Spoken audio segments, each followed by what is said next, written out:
سلام الخوت، نشرت واحد البوست قلت لكم فيه عطوني فكره ديال الفيديو الجاي، وطبعا حيت انا مشهور جاوني بزاف ديال الاسئله.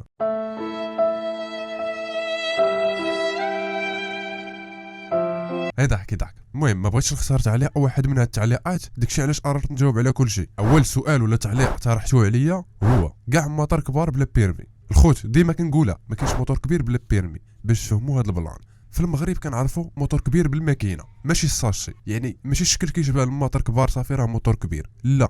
امتى كيكون موتور كبير؟ فاش كيفوت 49 سي سي في الماكينه، هنا كيولي بالبيرمي، اذا كيولي موتور كبير بالنسبه للمغرب. المهم فهمت المقصد ديال السؤال ديالكم، وغنقول لكم بعض من هاد الموتور اللي كاينين في المغرب حاليا.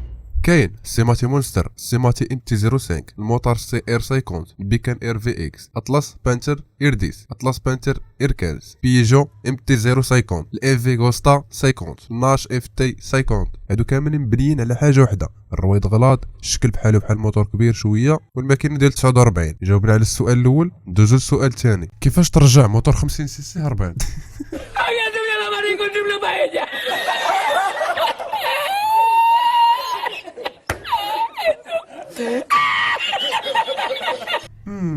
ماكينه 49 صغيره ما كتعطيش خيارات بزاف. المهم هاد الماكينه كتخرج لينا تقريبا جوج ديال الخيل. كيفاش نرجعوها هربانه بلا ما نبدلوا الماكينه؟ كاينين خيارات اللي محدوده، مثلا تبدل الشاكمه لشي وحده مزيانه باش الموتور يتنفس مزيان، تبدل الكربيراتور باش يدخل ليسانس والهواء اكثر. هادو هما التغييرات اللي كاينين. اولا تقدر تنقص مثلا الوزن ديال الدراجه، كل ما نقصات كل ما الماكينه كتزيد تعطي اكثر. هادو هما التغييرات الاساسيه، مي واخا هكاك الا غيزيدوك مثلا يزيدوك واحد 10% ديال الباور، يعني ما كاين لاش. كاين حتى الا بغيتي تبدل البلاطو، بغيتي الديبار ويطلع لك موتور مزيان في العقبات، دير بلاطو كبير، ولكن غتخسر السرعه وما غيبقاش الموتور كيجري. وإلا بغيتي يجري وما يهمكش الديبار، دير بلاطو صغير. المهم ماكينه ديال 49 لا علاقه، صلاح غير الموتور الصغار ماشي ديال الخدمه والتنقل اليومي.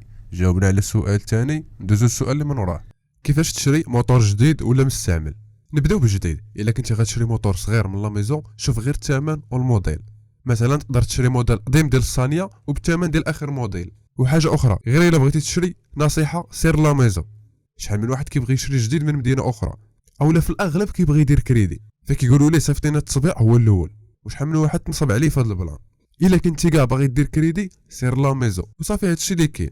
اما بالنسبه للمطار كبار في الجديد، حتى هو الحاجه اللي ناكد عليها هي الثمن. في هذا المجال للاسف كاينين بزاف ديال الاخنوشات والمحتكرين ديال السوق. قارن الثمن بين المحلات وشوف واش الثمن معقول ولا لا. ودابا نمشيو للمصيبه وهي العظيم بالنسبه للمطر الصغار. اول حاجه دي معاك شي واحد ناضي، ومن الاحسن يكون شي صاحبك لي سيكليس، وإلا ما كانش عندك سير انت ام الموتور عند شي سيكليس اللي ما كتعرفوش. في الاغلب المطر الصغار كيكون المشكل غير الا كان الموتور مسودي مثلا، حيت يقدر يكون مسودي ولكن انت ما عندكش الخبره ما غاديش تعرف. زيد عليها هذيك الساعه انت كتكون محمس ما كتسوقش لهذا الشيء، غير كديماري الموتور كتركب كتجربو صافي، وحتى كتشريه واللي عطاه الله عطاه عاد كيبداو يبانوا العيوب. السيكليس لا، غير يسمع الصوت ديال الموتور غيقول لك شنو كاين. دابا المشكل الاكبر وهما الموتور كبار، البلان ديالهم بحال التليفونات ديال الايفون، شبعانين مشاكل وصعيب ما تقاولوش. اولا ضروري تدي معاك معلم، واخا تعرف تخلصو ب 1000 درهم باش يتاكد لك من الوراء. هذه هي الاولى وهذه هي اللي صعيبه. عاد ديك الساعه يقلب لك الميكانيك، يكمل الموتور مسودي، يكمل مقسوم، يكمل الماكينه ماتت. الماكينه ديال الموتور راكم عارفين الثمن ديالها، وبلا ما نهضروا على الغلا ديال البياس في الموتور كبار، الرويد، البنوات الى اخره. الموتور واش مقاد ولا لا؟ نتمنى نكون جاوبت على هذا السؤال. ندوزو السؤال اللي من وراه، جي اس 1250 ولا الافريكا توين؟ المهم انا ما غنقارنش، ولكن غنعطيكم الخصائص ديالهم بجوج وانتم قرروا ديك الساعه. اولا المحرك، الافريكا توين 1084 سي سي، تو سيلندر، الA B S طبعا، دي سي تي سيستم، سسبنشن ديفلوبد، تراكشن كنترول. الوزن ديالها 226 كيلو خاويه، 18.8 لتر في الريزرفوار، والكونسوماسيون تقريبا من 5 حتى ل 6، وتقدر اكثر حيت راه كيختلف الاستهلاك من الطريق واش عاديه ولا السيركوي ديال الاوفرود. بالنسبه للجي اس 1254 سي سي، الاي بي اس، تراكشن كنترول، رايدين مود بحال سبور ونورمال الى اخره، سسبنشن ديناميك ايسيه، الوزن 249 كيلوغرام، في الريزرفوار 20 لتر، والكونسوماسيون تقريبا من 4 حتى ل 5 ونص، وحتى هي على حسب الطريق. المهم اللي نستنتجو من هذا الشيء، الجي اس مزيانه في الاول رود والافريكا توين مزيانه في الاوف رود. علاش قلت هكا؟ حيت الجي اس تقل من الافريكا توين، مي راه كل وحده احسن من الاخرى في شي حوايج. هادشي علاش ما كايناش وحده احسن من وحده. ندوزو السؤال اللي من وراه، دوي لينا على تراكشن كنترول. اوكي تراكشن كنترول باش تفهموه من الجدر ديالو غنشرحو لكم في الطوموبيل، ديك الساعه تفهموا الدور ديالو في الموتور بلا ما نشرحو انا. الجهد ملي كيخرج من الموتور ديال الطوموبيل كيمشي للرويد، وبالميكانيك ديال الطوموبيل كيمشي للبلاصه اللي ساهل يخرج منها الجهد. عقلوا على هاد اللعيبه مزيان. فمثلا كانت وحده من هاد الرويد ما شاداش مزيان في الارض، مثلا كانت فوق الضايا ولا كانت فوق الرمله وما كاينش احتكاك بزاف، هاد الجهد كامل كيمشي ليها. هادشي اللي كيخليها تبقى تدور غير في بلاصه والرويده الاخرى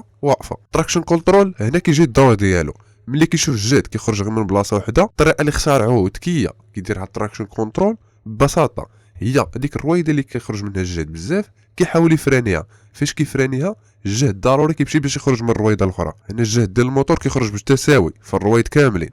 وإلا كانت عندك طوموبيل فيها التراكشن كنترول يمكن لك تجربها بكل بساطه. وحل رويده وحده في شي بلاصه وجرب بلا تراكشن كنترول وبالتراكشن كنترول. يعني نقدروا نقولوا الخدمه ديال التراكشن كنترول هو يراقب الحركه ديال الرويد. ودابا الا فهمتوا الدور ديالو في الطوموبيل غتعرفوا علاش كيديروه في الماطر. To make it easier to watch, but we don't recommend you do this at home. We've lowered the grip by watering the track where our rider opens up the throttle mid. وغتعرفوا علاش الماطر اللي فيه تراكشن كنترول كيتسمع فيهم هذا الصوت هذا.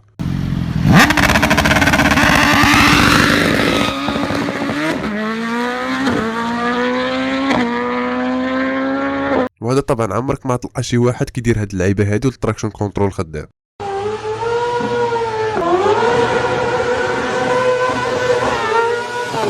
حيت بكل بساطه هاد النظام ما غاديش يخلي الرويده تدور في الخوا. وطبعا حتى الدريفت ما غاديش تقدر دير الدريفت والتراكشن كنترول خدام. هادشي علاش كاينه بوطونه اللي كتحكم في التراكشن كنترول واش تطفيه ولا لا. فمثلا في السباقات ديال المطر ضروري كيحتاجوا التراكشن كنترول، فبعد مرات في بعض اللفات كيحتاجوا انهم يدريفتيو شويه، ولكن الا كان تراكشن كنترول خدام ما غاديش يخليهم. ولكن في نفس الوقت راه كيحتاجوا عاوتاني التراكشن كنترول. لهذا مهم بزاف في السباقات.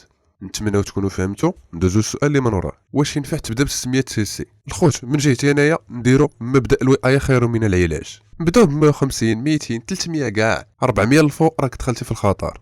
اي واحد راه يقدر يسوق موتور واخا يكون 2000 سي سي كاع، ولكن شكون اللي غيقدر يتحكم فيه؟ الموتور مجهد صعيب التحكم في راسك هي الاولى وما تجبدش الكابل.